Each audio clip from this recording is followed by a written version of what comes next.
Good day, good afternoon, good morning. My name is Juergen Steinmetz. I'm joining you from the breaking news show from eTN. And with me is Dr. Peter Tarlow. We're both in Texas. Peter is in College Station. I'm in Dallas. And we're happy to be back after a little bit of a break. Peter, how is everything?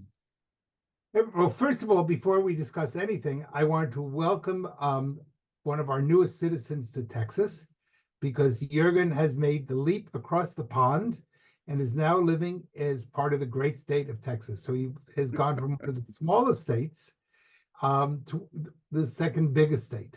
So welcome to Texas. I'm in the process of teaching Juergen to speak like a Texan. So he's learning to say y'all, and he's learning to say, and he was going to originally say aloha, but that doesn't mean anything here. So instead, we have to teach Juergen to say howdy, which is the Texas word. So, howdy, Texas. And, okay. and y'all welcome to come to the state of Texas. But we're really happy to have him here. He's a little bit north of me, about 200 miles. So we won't be able to do quite the same thing as far as the weather goes, because obviously the weather in Dallas is not that different from College Station. But what we are going to do is invite people, and Juergen's going to give the address, to tell us about your weather, wherever it is. And secondly, tell us ideas and things, topics that you would like us to discuss. So I think this is this is kind of our relaunch of our program. We had a little bit of hiatus because we had to get Juergen all his immigration papers from Texas. And well, I didn't need a passport, and no, you don't need a passport unless Texas leaves the union. You're okay, but probably it won't. So anyway, but we did have to get Juergen all his papers to come here, so we had to take a little bit of a break. But we're now back, and again, if there are topics that you would like us to discuss, we'd be really happy to hear from you. And Juergen, how can they write to us? Well, it's very easy. And if you see me here in Dallas, if you're joining us from Dallas, Texas, you see my car, because I'm probably the only car driving around with a Hawaii license plate. And it's very simple. It's the eTN, eTN. So just say hello. And if you wanted to contact us, if you don't see me in my car, just go to any of our websites, eTN, exactly where you watch us today, any website, and click on contact. And you can fill out our little form. Doesn't take long, and this way it's very easy to reach us and communicate with us. And they can send us ideas and things like that. Absolutely. So lots have happened since we last met, which was probably about 3-4 months ago. And one of the things that's happened is the summer came. Matter of fact, the summer has come, and it's about ready to leave. And that means that for a good part of the last few months, we've had summer vacations. And summer vacations are a little bit different in the United States than they are in Europe. So in this country, we do take vacations. A lot of men really kind of object to taking vacations, especially men, but women also. And the traditional American vacation is 2 weeks. And most people don't even take those 2 weeks. And they have to kind of encourage people to go and to take them. In Europe, I think it's very different. Very different, Peter. I mean, I can tell you 6 weeks is the norm. You call businesses right now literally anywhere in Western Europe, and you get recordings that they're closed for the summer. And this is not only in Europe, this is also in the Middle East. Hardly anyone works these days. Yes. It's very different. And everyone has at least a month off. Many 6 weeks, and in some countries up to 3 months. So we're way behind this. And the US, I don't know if we want to learn from Europe or not learn from Europe. But maybe Europe needs to learn from us. I mean, taking 3 months off destroys a business. Yeah, and it's not enough. Even if you have 3 months off and you want it like a 32-hour work week, I don't know how sustainable it is, or you'd only want to work four days a week. A lot of changes when it comes to work ethics in the world. And as you know, in France, there have been a lot of riots about that. And The French have really, their economy has suffered tremendously because people are more interested in not working than they are in working. And I think you have, the idea of a balance between work and not work is um, really an important balance to have. Now, there are a lot of ways you can work today because after COVID, many people started working from home. People have laptops. That doesn't mean they're not working. They're just working, not in a major center or in an office. And that has some good advantages and has some disadvantages. The good advantages are that you have lots of flexibility. You allow people to be very creative and they can come up with great new ideas. The disadvantage is there's no cross pollination between workers. People don't see each other. There's all of a sudden now we have a tremendous amount of isolation. And so there was something to be said for the office. On the other hand, you lost a lot of time by driving to an office, the commute, driving back from the office, um, having to have a cup of coffee with everyone. That was the negative. Positive was you were able to interface with ideas, you had new challenges, and you really became a team. So I wonder how this is going to impact Europe. Yeah, of course, there are other ways. I mean, you can actually take your computer. I can take my computer. I can go anywhere in the world and work. And at the same time, I'm in a nice, pleasant surrounding. I can go to the beach and work at night or do the work during the day and go out partying at night. It's all possible. This world has definitely changed, but I agree with you. Interaction with people, it's what is missing. And I think all of us learned a lot during COVID, being isolated and entered the Zoom age. So the world has changed. It also opened a lot more opportunities this ways, of course. For some people, it did. Not for everyone. I think we have to be very careful. For the globalists or people who had a certain amount, upper middle class people, you're right. For people, many thousands of people have been left behind. And in that sense, we're moving closer and closer to some form of revolution, especially if the middle class or upper middle class, better said, is totally ignorant of the problems that we're seeing with people in the lower classes. These are people who don't understand inflation. They don't understand costs. They live in a wonderful world, but that also provokes problems, and we're seeing lots of problems that are very similar to the problems that took place in Europe in the end of the 18th century, and eventually burst into revolutions like the French Revolution or the 30 Years' War. So there's lots of stuff on both sides. The other thing I think we have to be really wonder about is children. Now, educators are using the word COVID children because we now know this is the first class to come into school that came out of COVID. That means they were isolated at home. They were put on, if they were lucky, they had some sort of computer learning. They did not learn how to socially interact. We're seeing incredible problems with these children.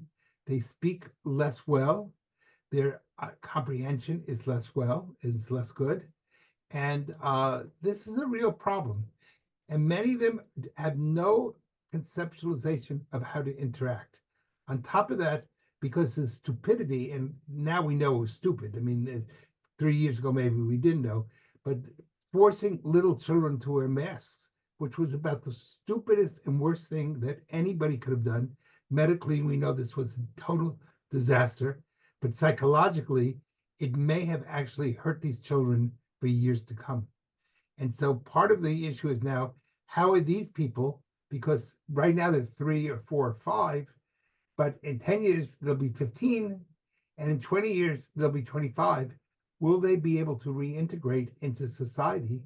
Or will we have a whole new class of problems of people who cannot interact, that are going to become at least on the edge of criminality?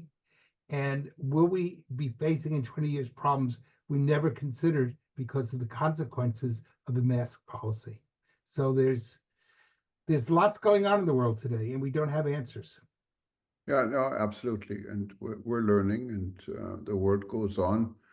Um, we We hope the we world just goes on. we hope the world goes on. We don't know, looking at many areas. But when it comes to our subject, what is travel and tourism? Luckily, the travel and tourism industry in many parts of the world currently is booming. Yes. But then again, many times you ask question, is it really booming? Because there's a lot of manipulations when it comes to numbers, specifically hotel occupancy numbers. I've heard numbers in New York, what brought prices out up tremendously, the same in Hawaii. In reality, hotels are empty, but they're reported full because entire floors are blocked off from the inventory.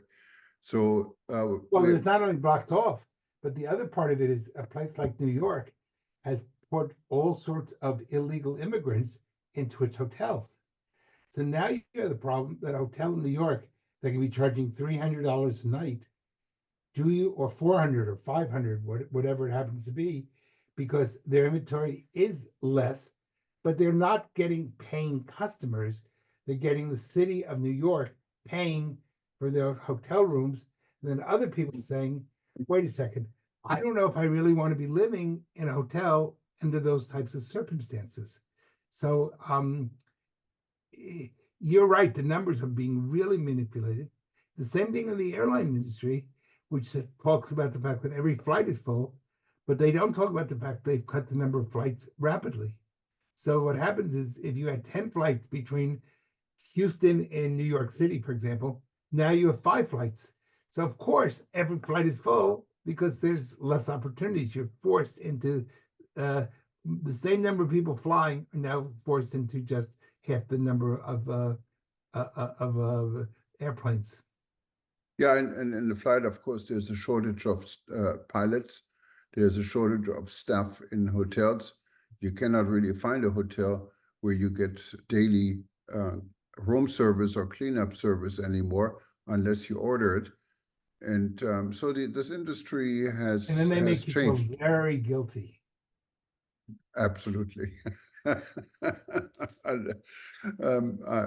So it's kind of, you're really asking something what is unreasonable if you wanted your room cleaned up. And this is one of the nice things I always thought when you travel, because obviously I don't clean my apartment up every day, but when you go in a hotel, you have this luxury feeling, okay, someone's going to make my bed every day. And that is no history, even if you pay $1,000 a night. And Yes. Actually, I think it's even worse than that in hotels because I won't say the name of the hotel, but I was just in northern Texas in the Metroplex, not far from you. And I stayed at a really nice 5-star hotel. But it was shocking. They had a major charge if you wanted to park your car. And you can't get there unless you have a car. They had a major charge for this and a major charge for that. And they're starting off at an expensive rate. And then they've built up all these extra charges so that you really begin to resent it in the same way that the airlines have all these charges. I gave one of my sons a ticket from San Francisco to here and, on miles, but then he needed to bring a bag back from College Station back to San Francisco. And he had 2 bags. Well, that was $90 on a free ticket. yes. Yeah. So people are beginning to resent that and are starting to really look for other alternatives. And I think the travel industry has to be very careful or it will kill the goose that's laying the golden egg. I mean, extra charges, of course, are everywhere. It's not only a bag, unless you have a status with an airline. You pay for bags, and many times you even pay for bags you bring on board if they're over a specific size or any size. So I don't know where airlines expect you to keep your valuables, but I guess you keep it in your hand. But if you put it in a bag, you incur a charge. Yeah. And it's even water. I mean, water was always like a very minimum, but it's free. And there are not many airlines that charge you for water. And I'm Yes. wondering if the toilets are next, and what they do if people Well, don't want to pay actually, for the toilet. Ryanair has experimented with that. I know that. Yes, Yes. Ryanair has experimented, and I was last year on a first class flight on an airline in Latin America, and they charge for water. First class passengers. Well, that's what it is. But even on airlines, you can name like American Airlines, for example. I've been flying them a little bit more since I moved here to Texas. Right. You get literally nothing for your money, nothing extra. You get a seat where you can sit down. You get a middle seat. And if you want an aisle seat, you pay more. If you want to have water during the flight, you get more. God forbids if you want a snack. I mean, you pay a lot more, but they usually run they're out not of very snacks. good. They're not very, it's always the cheese plate and it runs out before they get to you. And then even if you're a premium member like myself, I happen to be a premium member, most of these charges apply one way or the other. It's the service factor like it was in the 70s and the Pan Am age is no longer there. It's just a means of transportation. You can maximum profit and minimize space. That's basically what it is these days. And what you have is, as you know, the verb in the English to travel comes from the French word travail, which means work. And travail comes from the word topolos, meaning a pitchfork in your back, in your rear end. And so travel today is really work. It's not fun. And that's going to impact the entire industry because people are finding, first of all, a lot of people are saying, I don't want to travel to Europe. I don't want to travel to Latin America if it means putting up with the airlines. And secondly, they're saying, you know what, instead of traveling 10 hours, I'll go 6 hours from home, I'll find a resort close to my house, and I'll drive it. And so that's becoming, so if you notice, AAA talks about the fact that driving has become much bigger. Also, a number of people are starting to look for second homes again. And therefore, instead of going on a vacation each year to someplace else, they say, you know what, I'll buy a home a few hours from my house, and that'll be my vacation. I'll just live between my home and my summer home or vacation home. That will really change the face of the industry. Well, we see, but right now it looks like the industry is doing well. Flights seem to be sold out, and yes, there may be less, but it's busy. Yes. And it's at capacity. You're right, it's busy, but you're also right when you said it's hard to tell because the numbers are not what they may seem to be. And that's the other side of it. So but you don't want to think just in the present. You got to think in the future. And what are the consequences of actions? For example, we're suffering from a pilot shortage. On the other hand, we basically fired all sorts of pilots if they didn't want to get a COVID test, didn't want to get a COVID shot. And now we know the COVID shots weren't even that good. But people said, government cannot force me to take something against my will, which is based on the concept of my body myself. I own my body, so who are you to tell me to take it? Then they were fired, or they chose to leave the airline industry, and now we're stuck with a pilot shortage.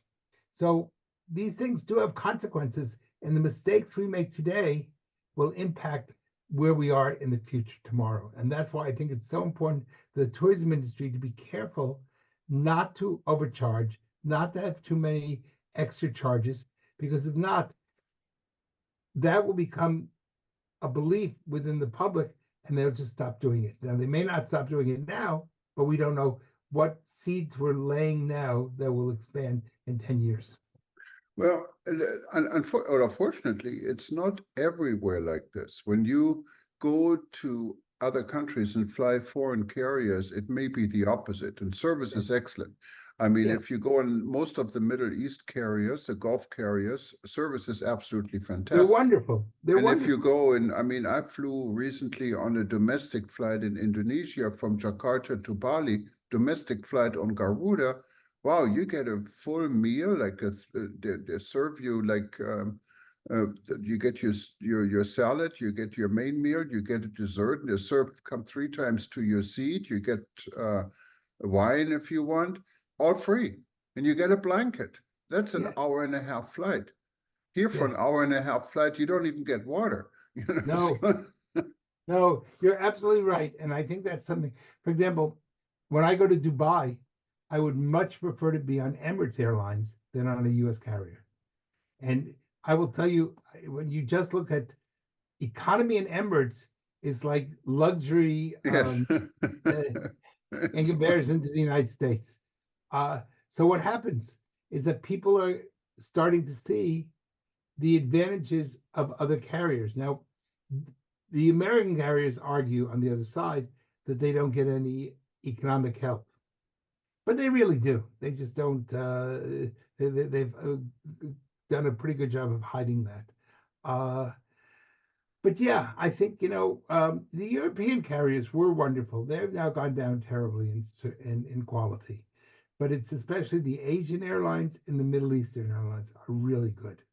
Yeah, and they're improving it every day, and they're bragging with their service, and uh, so people are going their way. What is a big economic issue for other carriers that serve routes non-stop, specifically from Europe to Asia, because people prefer to go on Middle East carriers where they can connect and have better service. But anyways, it's an interesting subject, and we can talk a lot more. And as I said, just join us in this conversation, and whatever you think we should talk about, just click on contact on any of our websites. You can do it where you watch us right now, and let us know. And maybe we invite you on a show one of these days, and we can all talk together. Perfect. Well, I think this was a good reintroduction, and we're going to try to do this with much more frequency. Now, unfortunately or fortunately, both Juergen and I are always traveling, so we can't keep a 100% schedule, but we're going to do our best. And the good news is that now that Juergen has come to the great state of Texas, he's in the same time zone. So we don't have to negotiate times anymore. And so we've lost the weather, but we've gained the time. So again, howdy, welcome you all to Texas, and to everybody else, y'all come back soon. All right.